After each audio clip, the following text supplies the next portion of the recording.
Сәлем достар, менің каналыма қош келдіңіздер. Бүгін мен осындай тауық етінен ерекше ас әзірлейін деп жатырмын.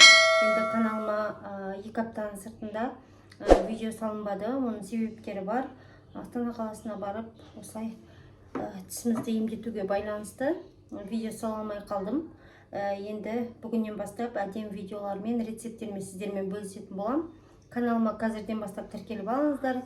Ерекше дәмді, әсерлі, әдемі тамақтарды сіздермен бөлісейін деп шештім.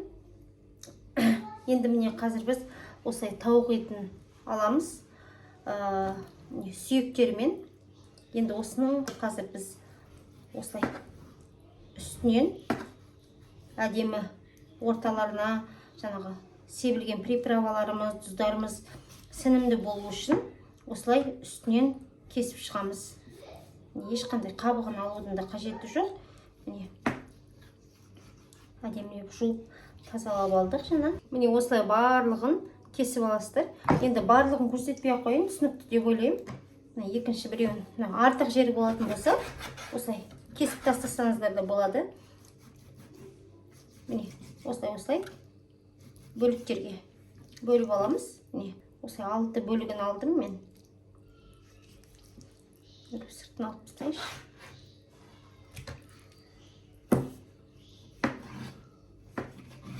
Енді сіздерге өздеріңізге қалай ыңғайлы көресіздер.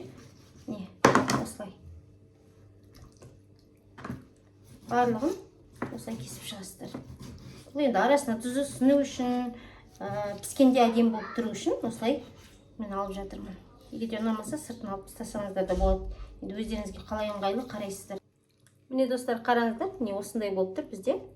Әдемі болып. Енді қазір барлығын тіліп алғаннан кейін ары қарай қалай жасайтынымызды көрсетеміз. Бізде осылай барлығын сырттан алып тастадым. Енді әдемі болып тұрсын деп біркелкі. Енді осылай аздап орта қасықтай тұз сепсеңіздер болады. Негізі приправаның да өзінің тұзы бар. Міне осындай пакетиктен алдым. Көбінесе осылай тауық етіне жасағанда пайдаланатын приправаларының бірі. Міне өте керемет, дәмі де ерекше шығады. Сондықтан пайдалансаңыздар болады. Бірақ мен жеке пакетигін пайдаланбаймын. Енді қарайсыздар өздеріңізге қалай болатынын. Міне өздеріңіз көріп тұрғандай азғантай ғана тұз қостық біз. Енді жарты қасықтың жартысындай ғана. Енді міне осы приправалардың құрамында бірнеше дәмдеуіштер бар. Міне осылай сеуіп аламыз. Көз мөлшерімен өздеріңізге қалай, өздеріңіз қарайсыздар. Енді осының үстіне міне майонезімізді құямыз.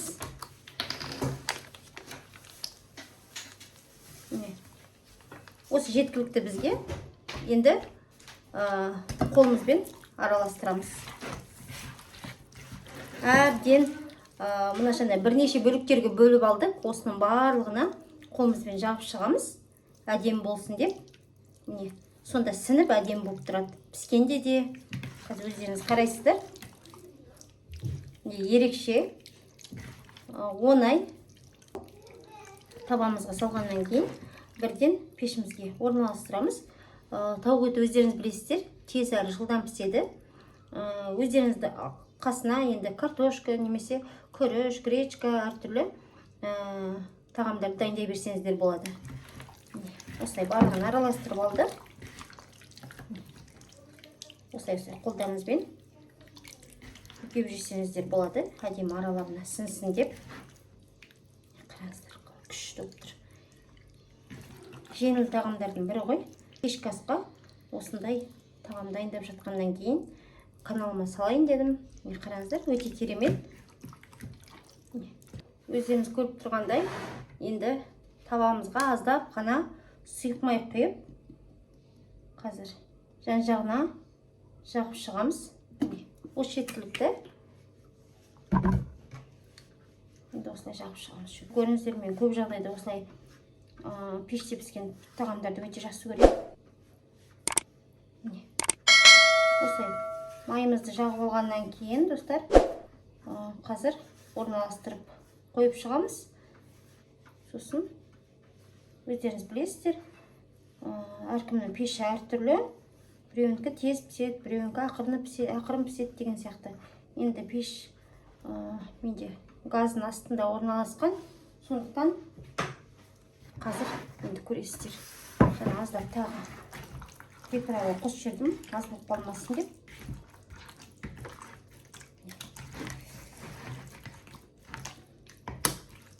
Иісі деген бұрқырап күшті болып тұр ғой. Енді осылай барлығын орналастырып шығамыз. Жеке-жеке.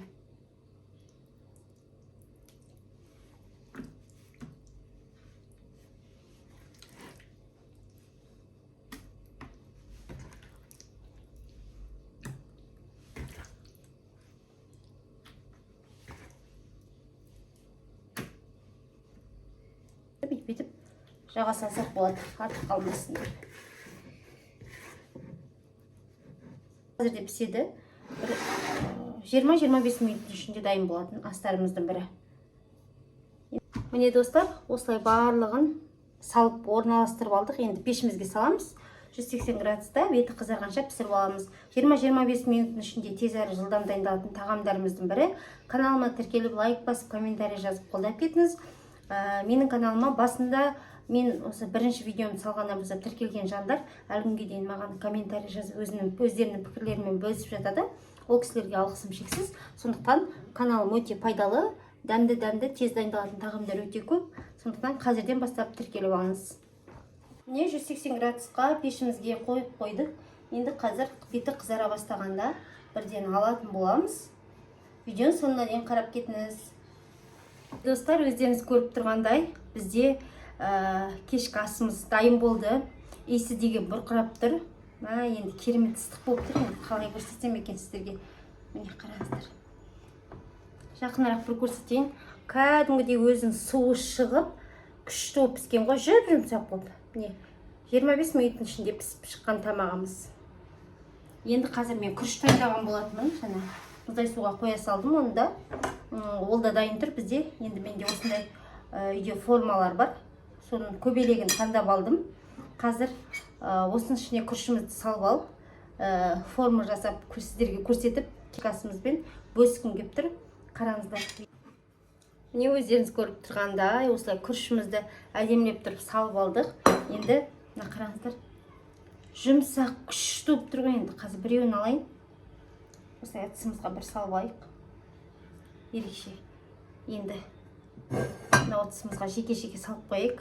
Әркім өзі қалағанша алып жесін. Отбасыма бүгін дайындаған ерекше дәмді астарымның бірі болды. Бір жақсы жері тез дайындалады. Каналым өте пайдалы достар. Каналыма тіркеліп алсаңыздар болады. Енді мынау суын қазір мен күрішке пісіп тұрған күрішімізге қосатын болам. Араластырып жіберемін, өйткені тастауға өте обал.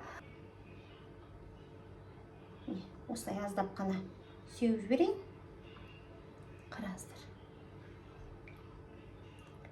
Міне осылай үстіне құрғап қалмасын деп, достар, осылай құйып жіберіп жатырмын. Өзінің суы әдемі шығып тұрып, күшті жұмсақ болып піскен.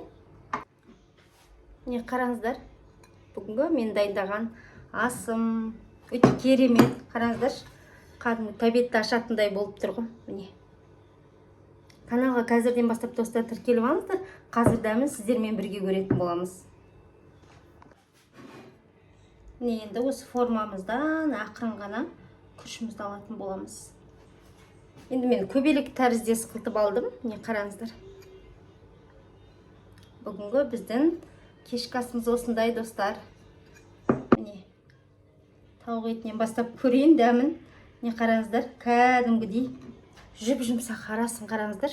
Қалай күшті піскен. Кәдімгідей қуырылған балық сияқты болып тұр ғой.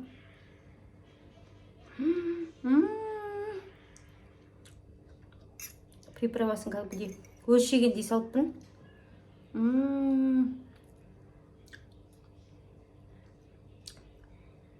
Каналыма қазірден бастап тіркеліп алыңыздар. Лайк басып, комментарий жазып кетуді ұмытпаңыздар. Қараңыздар, қай-қайсысын алып қарасаңыздар да тез әрі жылдам дайындалған тағамдарымыздың бірі. Міне орталарын көрсетейін, қараңыздар, күшті піскен. Жүп-жұмсақ әдемі пешімізге. Каналыма тіркеліп алыңыздар, келесі кездескенше сау болыңыздар.